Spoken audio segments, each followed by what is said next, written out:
on s'installe.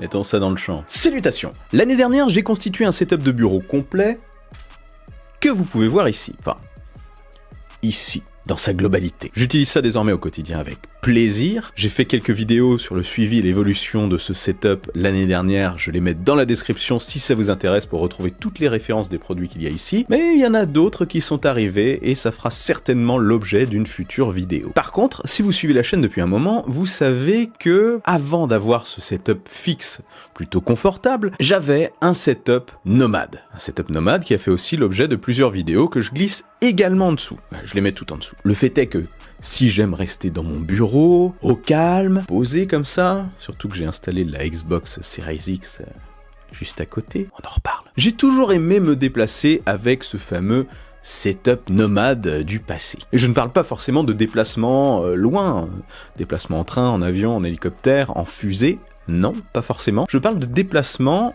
au sein de mon logement. Aller travailler par exemple dans la salle à manger, sur le canapé, dans la cuisine. J'aime aussi changer de spot pour dynamiser un petit peu mon esprit. Ne pas toujours rester dans la même configuration, ne pas habituer mon cerveau à quelque chose de fixe. Pour moi c'est important, ça me stimule et même si je suis quand même souvent là-dessus, il m'arrive de vouloir un petit peu bouger pour dynamiser un petit peu tout ça. Si vous ne le faites pas d'ailleurs, je le conseille fortement. Mais depuis ce gros changement avec l'écran etc, je me suis quand même habitué à utiliser ce confort et à avoir quelques outils de productivité qui me sont devenus indispensables pour le confort de travail encore une fois. Et j'aime retrouver un confort similaire quand je me déplace un petit peu, notamment l'écran, oui, le grand écran. Parce qu'on est quand même à l'étroit sur l'écran d'un MacBook ou sur l'écran d'un iPad. Voici donc mon setup actuel nomade, édition début 2024. Pourquoi début 2024 ? Parce que vous allez voir, il va aussi y avoir du changement, c'est certain, au cours de l'année, et une grande partie de ce setup nomade pourrait être remplacée en 2024. Et une partie pourrait aussi disparaître. Et ça sera pour la seconde partie.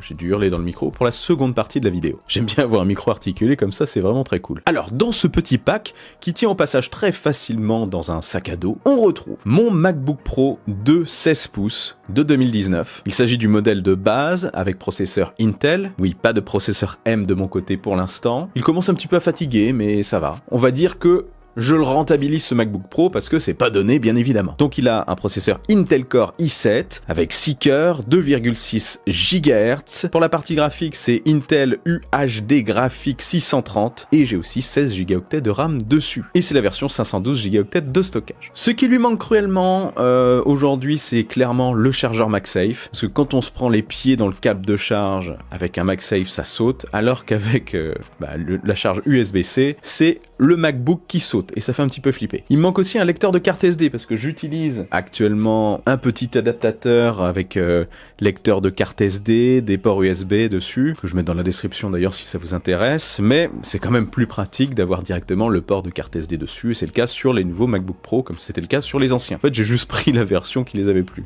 Donc, les nouveaux MacBook Pro avec processeur M sont mieux que celui-ci, clairement. Mais voilà, j'ai celui-ci pour le moment, on s'en contente, c'est très très bien, je l'utilise pour le montage principalement, et pour gérer certains documents administratifs. Ouais, je me suis rendu compte que c'était quand même assez limité, parce que son utilisation est fortement cannibalisée par un autre produit ultra nomade que j'adore.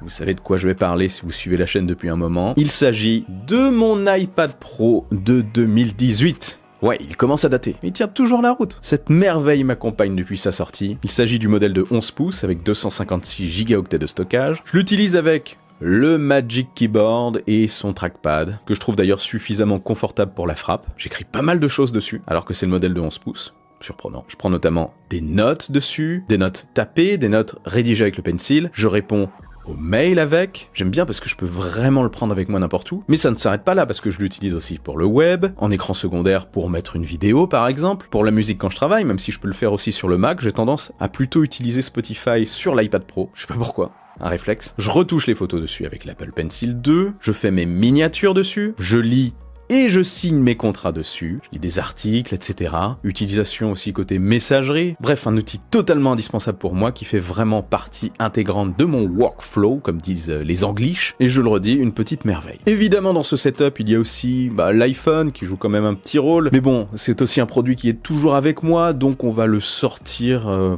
discrètement de cette vidéo. J'ai fait déjà plein de vidéos sur l'iPhone 15 Pro Max, que je mets aussi en dessous. C'est un petit peu, selon moi, hors sujet concernant mon setup de travail. Même s'il joue un rôle dans le travail, je préfère me concentrer sur les autres produits. C'est plus l'assistant de vie, l'assistant à tout faire, celui qui est toujours là. Les AirPods, par contre, occupent également une bonne place dans ce setup nomade et dans le setup fixe. Je fais du montage avec AirPods Max, mais aussi avec les AirPods Pro, en fonction de l'autonomie de chacun et en fonction de mon humeur, mon humeur du moment, ce que j'ai envie d'utiliser. Après, l'autonomie des AirPods Max baisse assez rapidement. Je trouve qu'ils n'ont pas une autonomie de fou, donc j'ai tendance à switcher assez facilement sur les AirPods Pro, même si ça reste quand même un outil très confortable. J'aime utiliser les deux, et je les aime notamment pour la réduction de bruit actif, qui est vraiment très très efficace sur ces produits, et ça me permet donc de m'isoler de ce qu'il y a autour de moi et de me concentrer sur mon travail en mettant une petite musique ou en me concentrant sur le montage, sur le son, etc. Enfin bref, indispensable aussi. La réduction de bruit, pour l'instant, j'ai pas trouvé aussi efficace. Pour plus de confort, sinon, j'utilise aussi le clavier MX Key de chez Logitech et la souris MX Master, que je trouve assez indispensable. Je mets d'ailleurs aussi parfois mon MacBook Pro sur un support, un petit support que j'ai depuis un moment, qui se plie et qui se glisse facilement dans un sac. Ça permet de le redresser quand j'utilise le clavier Bluetooth en parallèle. D'ailleurs, avec le clavier, je peux switcher de l'iPad au Mac à un autre produit dont je vous parlerai après aussi. Enfin, dont je vous parlerai après, dont je vais vous parler maintenant parce qu'on y est. Cet autre produit qui a rejoint ce setup nomade et qui permet pour moi de régler le problème de l'absence du grand écran, enfin, qui me permet d'apporter mon grand écran avec moi n'importe où, c'est le MetaQuest 3. C'est un produit que j'adore. Déjà, il est très sympa pour jouer en VR, évidemment, ou en réalité mixte, ou en AR, en réalité augmentée. Bref, le MetaQuest 3 a l'avantage d'avoir des caméras couleur à l'extérieur pour retranscrire en partie notre environnement réel. Bon, la qualité n'est pas non plus extraordinaire côté restitution de notre environnement, on voit que c'est filmé, mais ça permet de voir ce qui nous entoure quand on l'utilise et de pouvoir utiliser notamment le clavier. Ça limite le sentiment d'isolement tout en conservant une certaine confidentialité dans ce qu'on fait et dans ce qu'on voit. Parce que le MetaQuest 3 peut être connecté sans fil au MacBook Pro. Et ça, c'est très cool. Pourquoi faire? Eh bien, tout simplement pour mettre en miroir l'écran du MacBook Pro. Vous pouvez ainsi générer un écran virtuel de la taille que vous souhaitez, soit un petit, soit un énorme. Vous pouvez vous en rapprocher, vous pouvez marcher autour. C'est fun à utiliser, ça motive. Après, c'est pas suffisamment net pour moi pour de longues sessions, mais il m'arrive souvent de l'utiliser lorsque je bouge un petit peu comme ça, et ça permet de se projeter un petit peu dans le futur. Pour les sessions mail et autres recherches, je trouve ça très très sympa. On peut se lever, on peut s'approcher, etc. J'adore. Ça rend certaines parties du travail que je trouve un peu fastidieuses, beaucoup plus amusantes. Parce que rendre le travail plus fun et plus agréable, je trouve ça hyper important. C'est obligatoire pour moi pour conserver une motivation, ça joue énormément, et je vous conseille de vous faire plaisir, même avec des détails amusants, des petits trucs qui viendront se greffer dans votre setup pour apporter un petit peu de fun, ça change tout. Par exemple, pour le setup statique de bureau, j'ai quitté mon clavier Logitech pour un clavier mécanique, bien fat, avec des sons de clic, enfin des sons au toucher très satisfaisants. Je prends vraiment du plaisir à l'utiliser et j'ai hâte de le retrouver en fait. Vous voyez un petit peu l'idée, vous voyez là où je veux en venir? La motivation est aussi dans les détails, ça peut être de la décoration, des lumières, enfin les trucs que vous trouvez cool quoi. Mais bref, voilà mon setup nomade actuel. Cependant, comme je vous le disais, certains des produits qui le composent sont sur la sellette, clairement. Je ressens déjà un peu les limites de mon MacBook Pro, qui commence à vieillir. Mon iPad Pro de 2018 a aussi la batterie qui fatigue, normal, et subit quand même quelques petits ralentissements. J'utilise quand même ces produits à fond depuis 5 à 6 ans.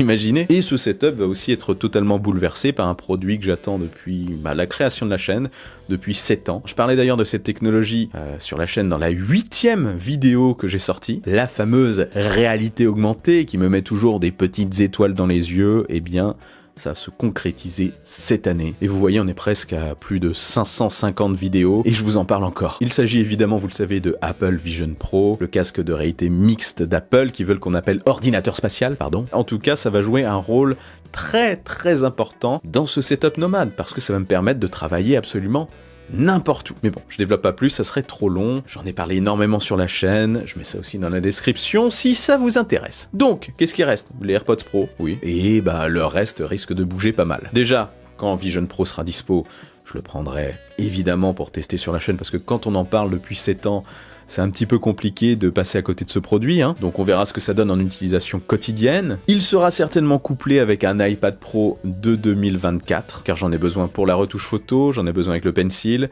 j'en ai besoin pour les miniatures, je trouve ça plus agréable, pour les signatures de documents, etc. Enfin, ça ne bougera pas beaucoup pour tout ce que je fais avec l'iPad. Et après, si cet iPad Pro de 2024 est compatible avec Vision Pro, notamment la mise en miroir de l'écran, l'utilisation de Stage Manager en énorme devant soi, pour moi la compatibilité des apps iPad sur Vision Pro en dit long. Donc si c'est le cas, l'iPad Pro pourrait tout simplement remplacer mon MacBook Pro, dans le setup nomade du moins. Et peut-être que le MacBook Pro sera remplacé par un Mac de bureau, en tout cas il risque d'y avoir du changement. L'iPad Pro aussi, je vous en parlais dans une autre vidéo. Ça va faire beaucoup de liens à mettre dans la description. Si je pense pas à tout mettre, allez fouiller sur la chaîne. En tout cas, si vous n'avez pas vu tout ça, vous avez de quoi faire. Je parlais notamment d'utiliser le clavier de ce prochain iPad Pro lorsqu'on a Apple Vision Pro sur la tête, plutôt que d'utiliser le clavier virtuel ou un clavier Bluetooth. Peut-être qu'il y aura une compatibilité avec le clavier de l'iPad Pro si on utilise l'ensemble, ensemble, si on fait une paire. Parce que pour taper du texte, ça sera plus confortable. Enfin bref, c'est de la spéculation, on verra. Mais si tout ça fonctionne de pair, mon setup nomade risque de se délester, comme je le disais, du MacBook Pro qui sera totalement en trop, et il pourrait se résumer tout simplement à l'iPad Pro avec son clavier, avec le pencil et avec le casque. J'avoue que je rêve vraiment de ce combo très compact. iPad Pro 2024, Magic Keyboard 2024, Apple Pencil 3, AirPods Pro et Vision Pro. C'est tout, et c'est déjà pas mal, oui. Après, vivement Apple Vision non Pro, qui rendra tout ça plus accessible financièrement, mais ça c'est une autre histoire. Bref, que pensez-vous de mon setup nomade actuel, et de celui dont je rêve, qui est plus réduit pour le coup? Dites-moi ça en dessous, ça m'intéresse, et dites-moi quel est le vôtre. Et avant de partir, n'oubliez pas le bon pouce en l'air qui claque, l'abonnement de force, je suis aussi sur les réseaux sociaux, vive la technologie, vive le futur, et rêvez les amis.